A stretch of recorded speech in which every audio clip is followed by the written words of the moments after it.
A group of Kiwis under the banner Generation Zero showcased their vision for Auckland at this year's Sustainable City Showcase. Held at the Cloud on Queen's Wharf, the showcase hosted over 120 exhibitors, all focusing on creating a more livable, low-carbon city.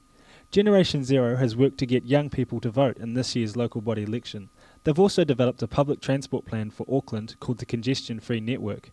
Te Waha Nui chatted with Nico Elson, a member of Generation Zero's Auckland strategy team. So, Nico, voter turnout has been decreasing over the last few election cycles. What is Generation Zero doing to increase voter numbers out there?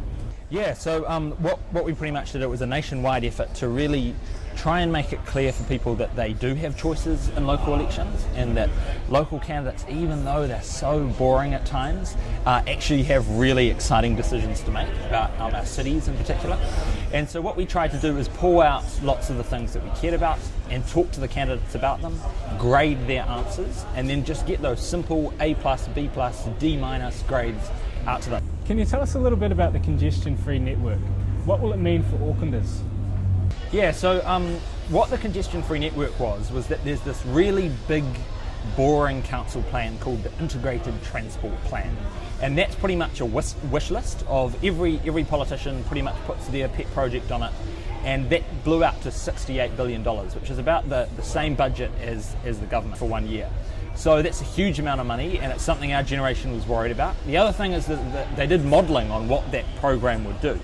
And that would actually, even though there was lots of public transport in there were lots of big motorway projects as well, and lots of lanes that were added to existing roads. And while that sounds like it might help congestion, what it actually did was encourage more car use and not really solve the problem of transport in Auckland. It just sort of, it's like loosening the belt on a overweight person. It really doesn't actually, get the use down. So Congestion Free Network was a response to that.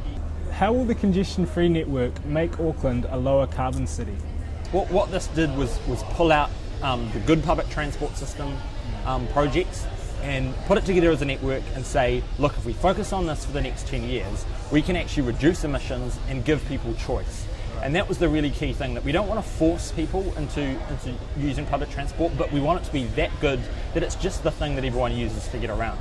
And that's where that real efficiency comes in, that you can have an option to use that just uses hardly any emissions whatsoever. And so that would get us way closer to the reduction of 49% rather than going up by 25%. At the moment, what are some of the barriers to Auckland becoming a lower carbon city? It's just that we've been doing the same thing over and over again for the last 60 years, which is more people arrive in the city, we build another suburb further out, we build another motorway to get there, and every time we do that it takes longer to drive, more cars flooding into the centre of the city, and that really breaks the whole thing down. We've got to start to move away from that, but we've reached that critical mass where it won't work anymore, so it's getting over that thinking, unfortunately.